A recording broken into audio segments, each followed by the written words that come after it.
Good morning, hello and welcome to Opening Bell. You're with us on Moneycontrol. I'm Surabhi Upadhyay. It's a Wednesday morning and markets are still very much keeping their focus on the developments in West Asia, on the war that is still raging. But more importantly, it's comments than actual on-ground action that seems to be driving markets. And we've had plenty of commentary and plenty of flip-flops last night. A promise being made, or actually a statement being made, that the US Navy escorted a tanker through the Strait of Hormuz. And then that statement was quickly withdrawn by US officials. Markets have been topsy-turvy.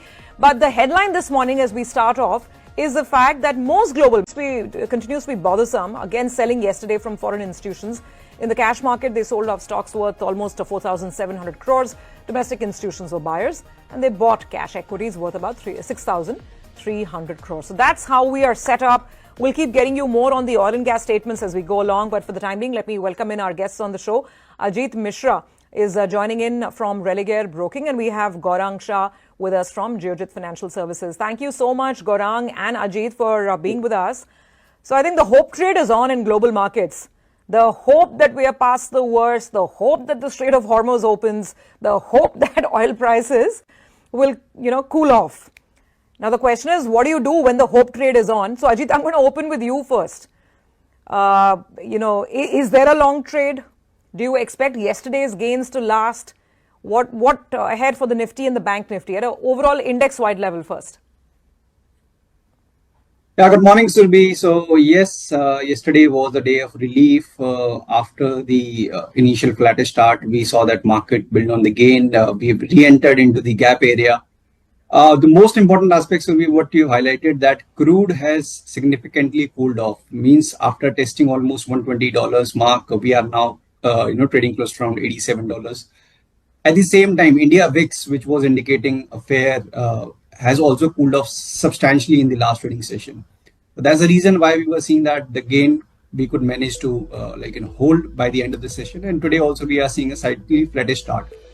But at the same time, the upside is still capped, means we have multiple resistances to cross. So intraday close to 124, 430, 550 zone will continue to act as a resistance zone. But in case if we manage to surpass that area and hold, then probably we may see a further recovery, a decisive recovery rather in the index. Otherwise, the move might fizzle out with 23,900, 700 being the support area.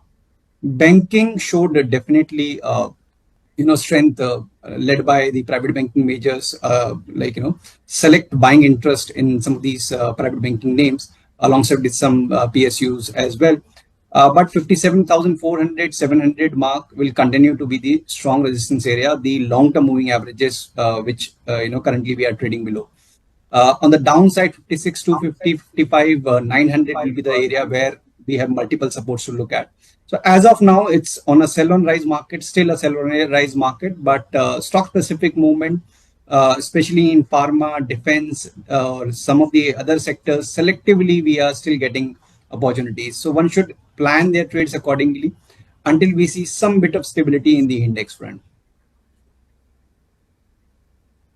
Okay, all right, got that, Ajit. So we'll keep that in mind. Gaurang, opening thoughts with you. Again, people will wonder if promised to allocate more of its KG-D6 basin gas towards India. Okay, so with that, let me quickly go back to our experts. Now, on the oil and gas space, Ajit, first let me ask you, because it's been so volatile, intense. Oil marketing companies, IOC, BPCL and HPCL, it's a quick fire, rapid fire round now. On the oil marketing companies, have all three stocks broken a lot of support levels? Are they below key supports? Is there a trade, or are they in a no trade zone? So Surabhi, after this decline, I feel consolidation is more likely. So one should refrain from any aggressive positioning at current levels. But in case if we see any rebound or bit of a consolidation, then probably we might see an opportunity to go long in. But at current levels, it's an avoid. Okay. All right, got that.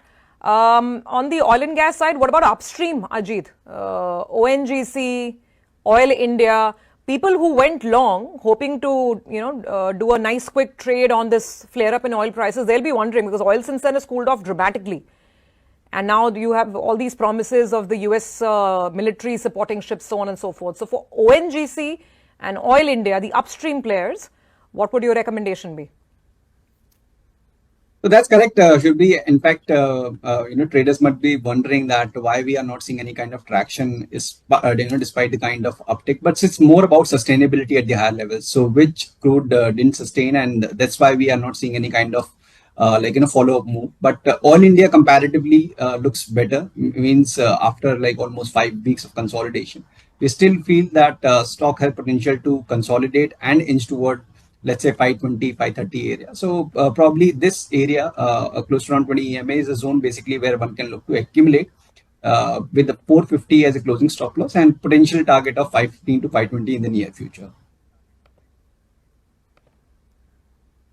Okay. And finally, Ajit, the gas players, again, intense volatility, Petronet, LNG, IGL, MGL. For people who've seen a sharp drawdown in Petronet, LNG, I mean, does it now offer an opportunity to buy in at all? There'll be people who are wondering, especially people who are looking at some sort of portfolio positions, whether these are levels to enter. I don't know. Too risky? No, Petronet looks comparatively better. Means if you see, it's been almost 6-8 months of consolidation around 270, 280 area, and in fact there was a strong rebound also from that zone. So we are retesting that zone, so that gives us comfort that downside is capped. So in case if somebody is looking for accumulation with a medium to long term perspective, definitely it's a good zone to look at. Downside 270, 250, 60 zone is multiple supports that we have on short term, medium term charts. And gradually the stock can again inch towards 310, 320 area. IGL, MGL, I still feel that they are maintaining the negative bias. So avoid any fresh positioning. But in case if you have any existing position, maintain the recent swing low as a stop loss and use recovery to reduce your positions. Okay, all right, got that. We'll start getting our pre-open rates in the next, I think, couple of seconds. So let's see how it goes, because the GIFT Nifty was telling us that it's going to be a little more cautioning in from our viewers on YouTube. So good morning to everybody who's joining us now on YouTube. Where do I begin? There's a question from Sai Bharadwaj saying, is it the right time to enter in PSU bank stocks? What's your recommendation? Actually, let me ask both the guests here, because obviously they've been whipsawed in this entire volatility, PSU banks. Ajit, technically, how is the PSU banking index looking versus, say, the bank Nifty? And would you advise any long trades on PSU banks now? So Surabhi, we were seeing that a strong outperformance within the PSU banking space, while the banking was holding strong, and still we feel that after this recent correction, we are holding above the medium-term moving averages on the daily chart. So this gives us comfort that yes, the trend has still not turned bearish. It's just that we are seeing correction after a strong phenomenal move.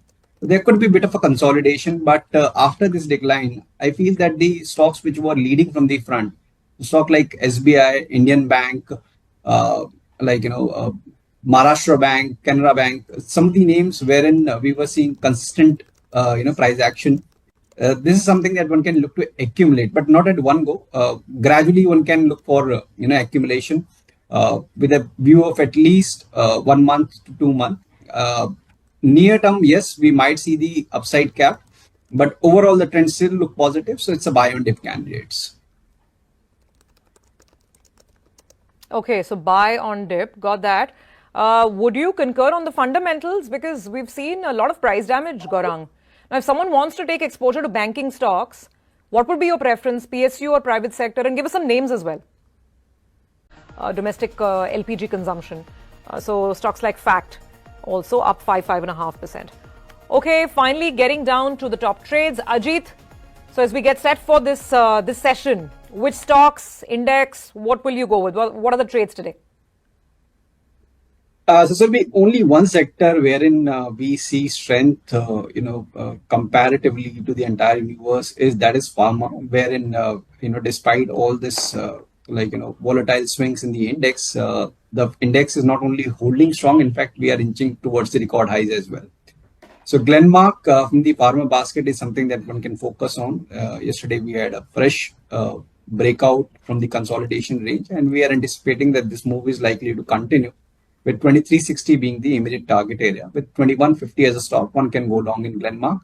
Then we have CG Power, which has witnessed a consolidation range breakout also in the last trading session.